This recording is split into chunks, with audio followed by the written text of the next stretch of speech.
Hey y'all, and welcome back to LeFleur Acres Farms. I'm Shimon, and today we're going to be sitting here at the potting bench that I made, and we're going to be trying to do some more seeds, only because the grasshoppers are pretty much just, they're eating everything up. So I got to figure out what I need to do because, again, I'm trying not to use any type of pesticides, nothing ides, or any type of organic, what is considered to be organic type of pesticides, because I'm trying to keep as many bees around so that my squash plants can get pollinated. Um, yeah, so on the potting bench, trying to do more seedlings and try to get them in the ground bigger than what they are right now because being that they're small, the grasshoppers are just, they're just eating them all the way down to the bottom. I'm not digging them up just in case they do decide to get some more leaves on them.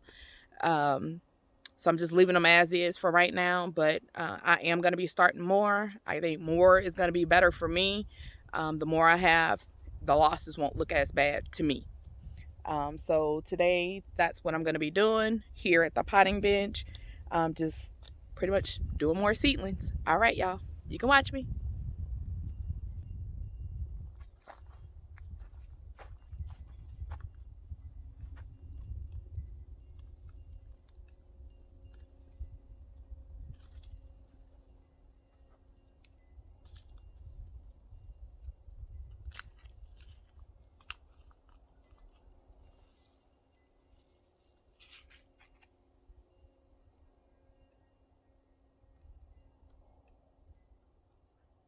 Okay, baby bee.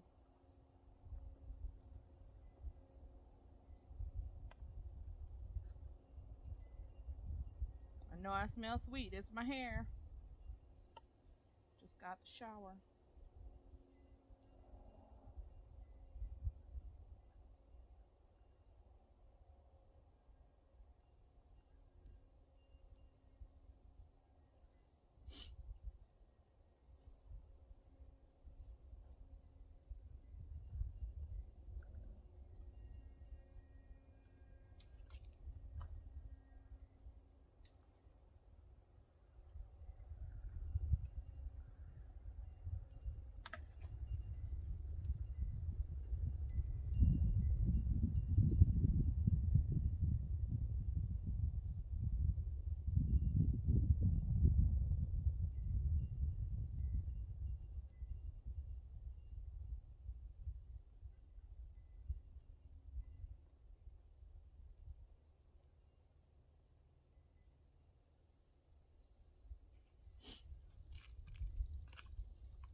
So y'all, what I did have was a skunk problem. That's the reason why my hair is still wet. We just disposed of a skunk that we caught out here in the garden.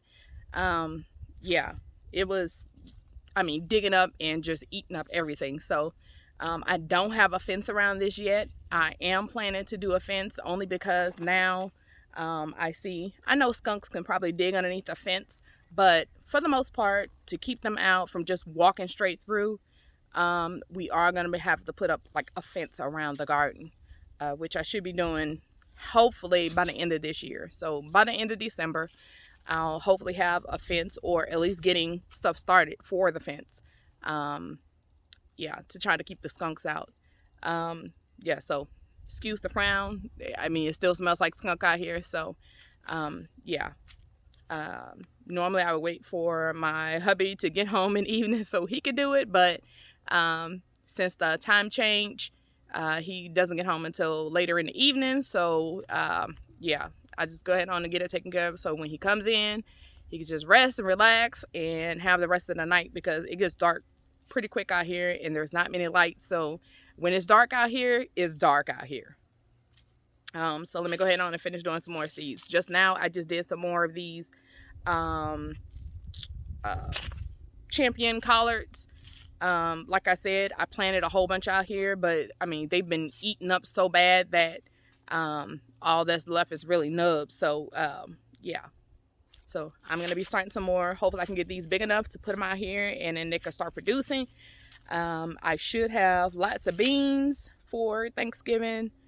Hopefully I'll have some greens. Right now they just look like pretty much cucumber beetle or some type of flea beetle or something like that is eating holes in them, but I don't mind holy food that just let me know that it tastes good. So yeah, that's what I'll be doing. Probably sowing some more of those, doing another row of those. But yeah, for this week, that's what I'll be doing.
Also, now that I'm in zone 9A, I am going to be planting some more of these zinnias. I like these Emmy ones because they, bring like a pretty color to the garden. It's kind of like a yellowish, greenish color. So I'm going to be doing some more of these just to give it a pop of color in the garden. But yeah, I'm excited by this now that I can plant zinnias, pretty much year round. Until it gets around January, February time. That's when it gets a little chilly out here, but I think they'll still be fine as long as I get them established now.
I'm really trying to show y'all what exactly I'm planting. Each time I do put something in one of the 6-packs or multiple 6-packs. Now I'm going to be doing the red giant mustard, some more of those. I have probably like 2 or 3 rows of red giant mustards. I really like these. Of course, like I said before, I love mustard greens. I love the old-fashioned green. I love these red giant. I like the ragged egg edge ones. I can't even talk straight. And I think there's like a green wave, which is kind of like the old-fashioned. They're just a little bit bigger, which I love. And keep in mind, these seeds are really small. So what I'm going to be doing is just dropping 2 or 3 of them inside each cell, and then covering them up.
The next one I'm going to be doing is this scarlet kale. And this one I also really like, only because I like it in color for my salads, or anything else that I'm doing, especially if I'm doing like eggs. The color for these scarlet kale stays. So like if you're putting them in eggs or something like that, and you're doing like some other type of vegetable, which I like radish with eggs and kale, on a breakfast sandwich, or just eggs with radish and kale by itself. It's a really pretty color, and it's like yellow, purple, and green mixed together, or yellow, purple, and red. I mean, I like it.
And then the last one that I'm gonna do is gonna be the this Chinese cabbage. I'm gonna try to say it. I think it's Vitamina Chinese cabbage, and I'm gonna do this one, and this one is a 45-day one. We'll see. They're slow to bolt, so we will see if it actually works or not. You know, some seeds are all about marketing, and it works, and then sometimes it doesn't. So I'm gonna go ahead on and see if these work or not.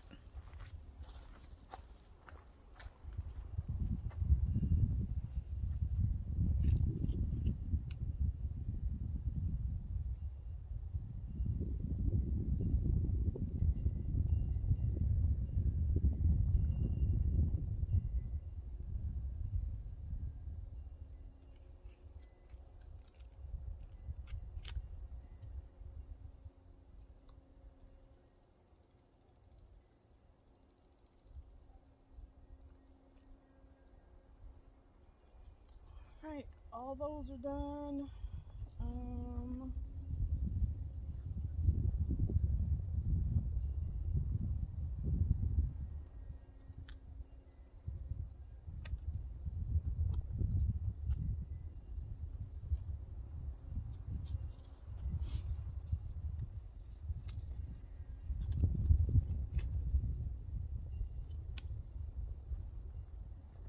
Oh, so I forgot to tell y'all all about this one. Here, let me tell you about it. Okay, so now I'm facing the sun, so excuse the frown, but it's because the sun is in my face. But let me tell y'all what happened. So, day before yesterday, I was coming out of the chicken coop from feeding the baby chicks and making sure their water was good. Before I went in there, okay, let me back up this story a little bit. I came outside, fed Leo like I normally do, and turned around. There was this huge snake. Some people will probably get mad at me about this, but you know what? It's okay. Everybody is entitled to their own feelings, but for me, me and snakes do not mix. Only because I'm not quick at identifying them, and when they're next to my chickens, in my mind, they're there to either get the chickens or chicks or the eggs. So if they're just randomly somewhere else, I really don't care. If they're just like slithering whatever else, I don't care. But when they're next to the animals or in the garden, well, in the garden I really don't care either, as long as they're not like in my pathway. But anyway, that's my thoughts on it. So I turn around and there's this huge snake, probably about okay, I'm not going to exaggerate, probably about 3.5, 4 feet long, right? So I get out my gun and then I shoot it because I always carry my gun in snake shot.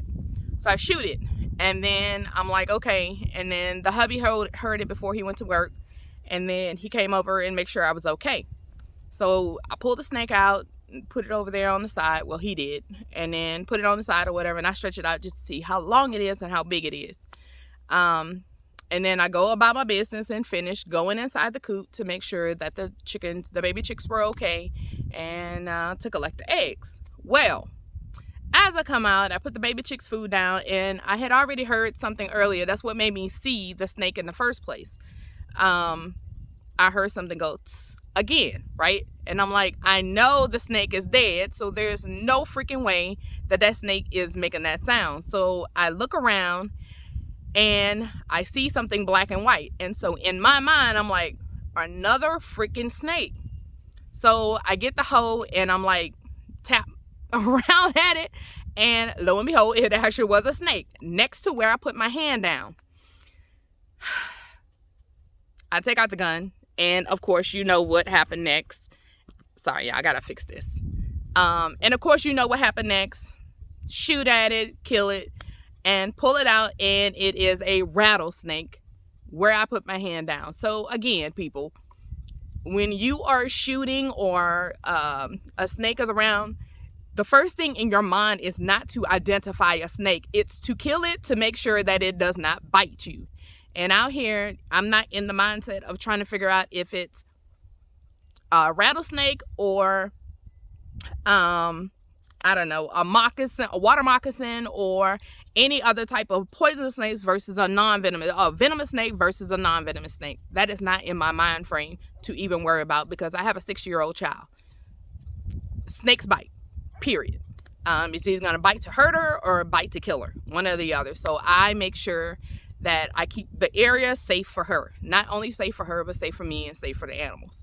So in saying that, that's what happened to me, y'all. Almost got bit by a rattlesnake, killed it, and yeah, 2 snakes in the same morning. And then again, like I said, the next day was the skunk. So yeah, it's been eventful around here, y'all. Just very, very, very, very eventful. But thankful for this plot of land that we have, and it's coming together as best that I can get it for now. But yeah. I'm sitting here, and of course, like always, I don't have ADD, but I can multitask. But I see 2 beautiful yellow butterflies on this flower, and I also see my beans are finally starting to get bigger and plumping out, and I'm pretty excited about it. So I'll start collecting them starting now all the way up until Thanksgiving, and I'm definitely gonna have, like, it's gonna be all fresh green beans for Thanksgiving, and I'm pretty excited about it because it's gonna be the first time that we've had enough green beans for everybody for Thanksgiving, and I'm excited about it. So yeah, I don't have to freeze them to keep them for later and try to collect them until we get enough. And I made sure that I planted enough so that yeah, we have enough green beans for everybody. So I'm pretty excited about that. Yeah. Anyway, eventful week, eventful day, eventful craziness around here. But anyway, I'm glad y'all stuck around to watch and hear the story. I'm pretty sure I'm gonna have plenty more stories like that around here, only because just the craziest things happen here. But thanks for watching. Make sure you like, comment, and subscribe. And if you have any comments or questions, drop them in the box below. Be blessed, y'all. Bye.